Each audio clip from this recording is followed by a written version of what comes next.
Hello, hi, this is Mahima Chowdhury.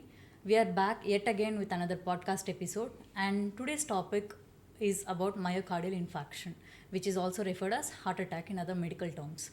So, to discuss regarding the same, I have Dr. Anitha, who is a senior consultant at Colors Healthcare. Hello, ma'am, how are you? Hello, I'm good. Yeah, yet again we are How? here with another Yeah. podcast episode, and today's topic, as I already mentioned here, so it's all about myocardial infarction. So we'll refer for the rest of the video we'll refer it to as heart attack.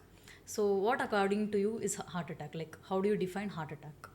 See, myocardial infarction is nothing but a blockage of blood to the heart muscle, where a blood clot might happen in the artery which is supplying the heart, and it gets blocked so that the blood supply cannot happen to the heart muscle.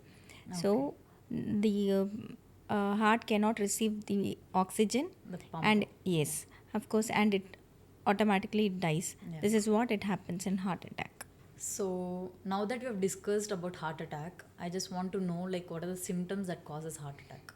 See, initially the patient might feel heavy pain in between the shoulder blades, left arm, left chest. It will get radiated. So that is one of the major symptom. Apart from that, there will be stiffness in the neck and the arms. Heavy stiffness will be there, and chest pain will be heavy, like a clenched fist. Someone is standing on the chest like that. You can feel the heavy pain on the chest. And other symptoms like there will be stiffness in the arms and the neck. This is one kind of symptom. And coming to the gastrointestinal issues, they might have nausea, vomiting, burning sensation. All these things are the basic symptoms where you can rule out it is myocardial infarction. So for this situation, what are the supportive treatments for myocardial infarction?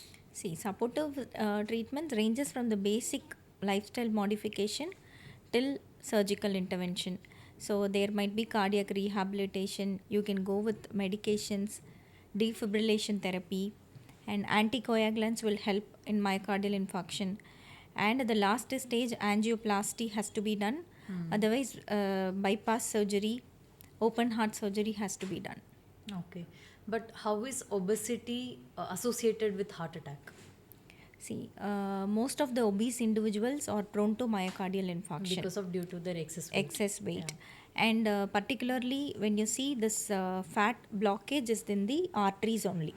Okay, if you take a study or the survey, people who have who are in obesity or prone to myocardial infarction initially, and for them the recurrence, the reinfarction is also possible. Not only the first time of attack, they will say first attack, second attack, third attack, like that.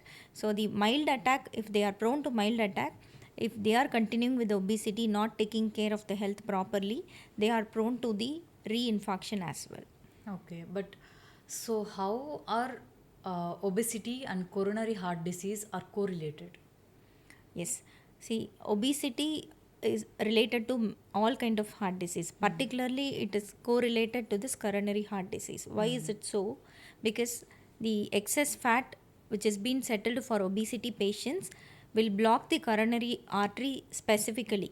The LDL level, when it goes high, the fat is being lodged, the clot is being formed, and it blocks the coronary heart. Coronary artery. That is why it will end up in coronary heart disease.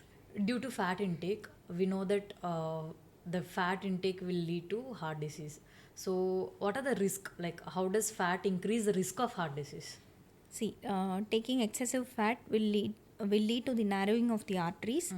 That is like excess fat deposition will happen inside the arteries. Arteries will be in a kind of tube kind, whereas when the fat is getting deposited inside as a plaque, it will cause a condition called atherosclerosis. What is that atherosclerosis? Is nothing but a plaque of fat which is being settled inside the artery, which in turn leads to a blood clot. So it will block the passage of blood which is being taken into the heart. So that will finally end up in myocardial infarction. So that will lead to heart Yes, attack. correct. Since now we spoke about overweight, how much does your heart take when it is a risk of overweight? In terms of overweight thing, how much risk does your heart take? How much you're putting yourself into that risk? See, for when you put on a pound of weight, or when you put on 5 to 10 kgs of weight, you are giving more pressure to the Body. heart. Yeah. Okay, so the heart has to carry the blood to the entire body. So the pressure will be on the heart. The blood pressure raises there. Okay, generally heart takes this heart beats 1 lakh times per day. For example, I'm telling for a minute it beats 72 times. For example, for a day's time, tentatively, if it is beating for 1 lakh times a day, for an overweight or obese individual, the heart has to beat for 5 lakh times, so that the blood should travel more distance than for the normal individual. So it gives more pressure to the blood vessels, so the blood pressure raises, and after that it will again lead to heart attack only. Okay. So on a personal note, if I don't maintain a personal lifestyle, like not eating adequate food or not exercising, apart from all that stuff, how even if I do all that stuff, what are the chances of me getting a heart attack? See, At this age. every individual has to keep up an eye on their healthy lifestyle. Okay, so if you are not worried about our lifestyle, if you are careless and not taking care of the cardiovascular health, it will lead to future complications.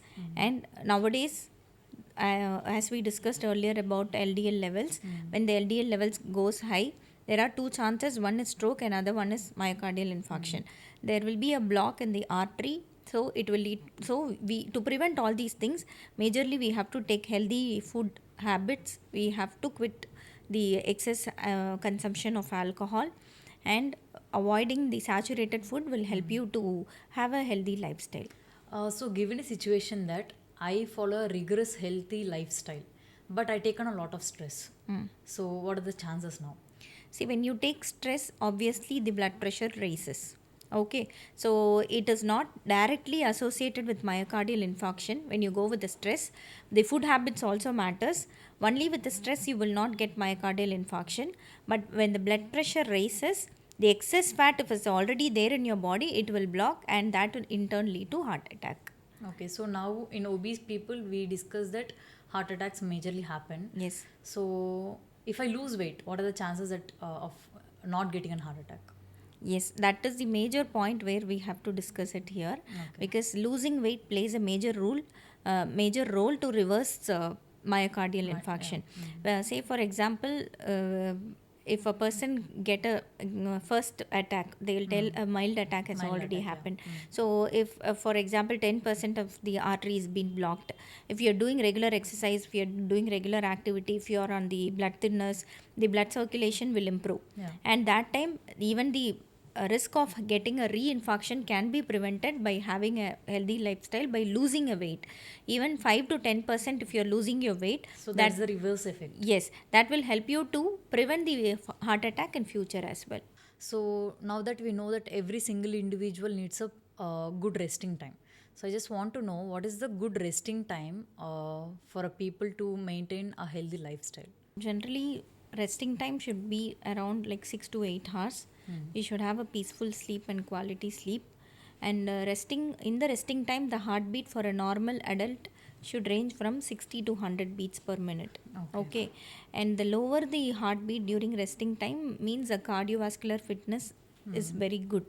So we are maintaining a proper cardiovascular fitness, and particularly for the athlete, those who are maintaining their fitness in a very high level, they will have only 40 beats per minute during the resting time. Okay. So the resting time is very much essential for every human being to have a healthy lifestyle. Okay. So previously we have discussed about losing weight in order to prevent heart attack. Now I just want to know, how can a heart patients can lose weight? A person who have already suffered heart attack, or the patients who are undergoing the treatment, how can they lose weight? See, making exercise daily as a habit is one preventive cure. No, but for the people who are suffering with the Post heart attack, they should be under monitoring. Okay. And as per the medical practitioner's advice, they can go for physical activity. But in cardiac rehabilitation program, no, they will be having a specific program only for the cardiac patients, that is exclusively tailored for them according to their own conditions. Because several heart diseases are there apart from myocardial infarction. So cardiac rehabilitation is a specific program where they can involve in the physical activity which is being suggested by the medical practitioner, and they will be monitored by them individually. So that is the best heart healthy diet to lose weight. So that covers my next question. So this is included in this. It's the best heart healthy diet. Yes, heart healthy diet is we have to focus on the intake part. Looking out on the exercise part, I'm talking about cardiac rehabilitation programs. But when you talk about the healthy diet, you have to go for the low carb diet, low fat diet, Okay.